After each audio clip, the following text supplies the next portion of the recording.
past, when we had a lot of small roi, I had a commercial fishing license and I'd sell them to the Maui Ocean Center for shark food, and we'd use the funds to help roi roundup.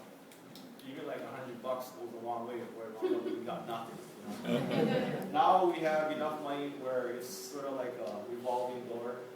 So we have enough money to pay our t-shirt guy ahead of time. So can you be paid after we collect the fees from the tournament? No, it's not like that. But now, like for the tournaments, we just donate the roi to an organic farmer.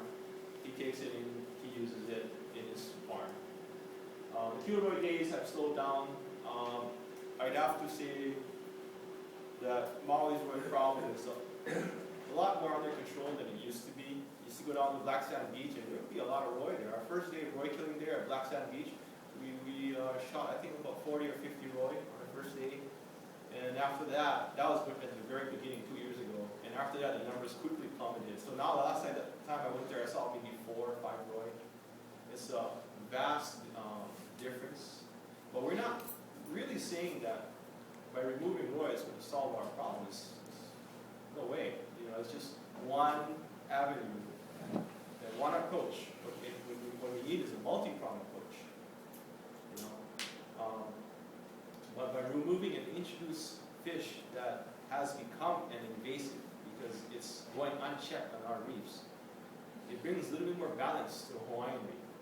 What we suspect or hope is that other apex predators such as milu, ulua, barracuda, uku will come into the reef and take the place of the roi.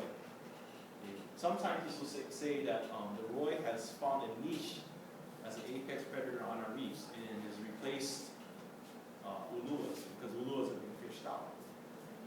Well, maybe the uluas are not coming into our reefs because there's not enough food for them. So, and not to mention they're nocturnal fish too.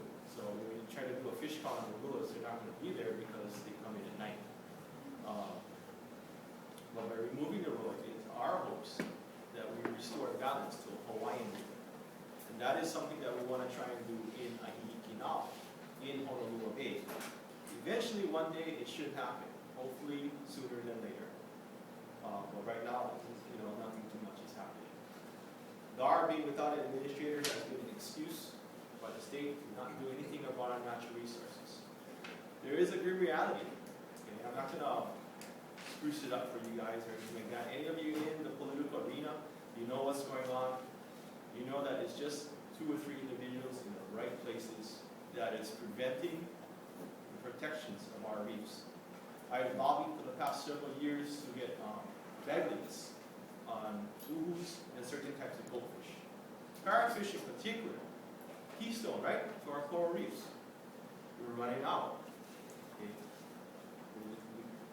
Just outside of Big Beach, 20 years ago, we used to see 10 to 15 pound parrotfish in an open fishing area. Today, you go into Ahihi, you barely see 5, 6 pounders at best. Okay. Why is that? You know, we have poor management. You know, I've lobbied hard, but the state legislature does not want to pass any laws in regards to natural resource protection. They're saying it's DLNR shop. We lobby DLNR, but we don't have an administrator for the Division of Aquatic Resources.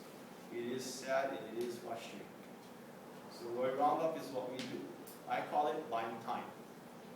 You know, if we can save some little fish, we'll hopefully grow up into some bigger fish. It'll buy us some time. It is not the silver bullet, but it is made of lead. It is effective. In Kona, okay, you're Dr. Randall up here, right? In Kona, where they've done many studies on roi, there are some scientists, certain scientists, that say, oh, roi doesn't have any impact. But that same scientist was on a study saying roi eats millions of fish per year on the Kona coast. Some people rather study roi versus have them removed. So the movement is sputtering in Kona.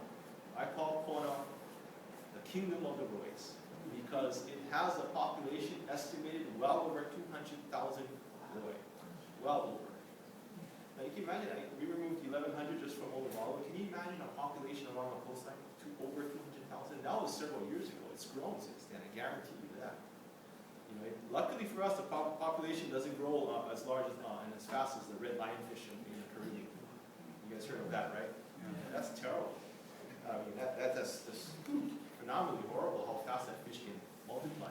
Roy does not multiply as fast, which gives us hope to control it.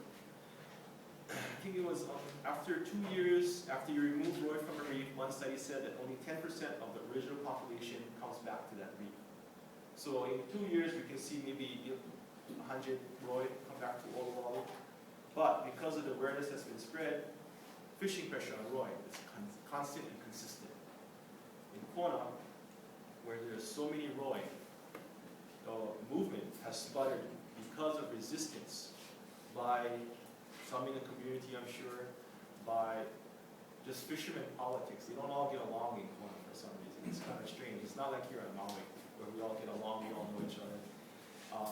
And the state aquatic resources in Kona, on a big island, period, does not support Roy Roundup. Here in Maui, DAR will come down and measure our fish, take care of our fish, you know, give the divers information, all kinds of stuff. We have a good relationship.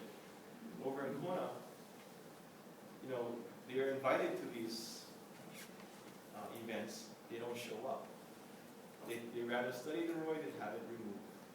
It is sad. It is whenever you have something big as like this conservation movement, you're going to get critics.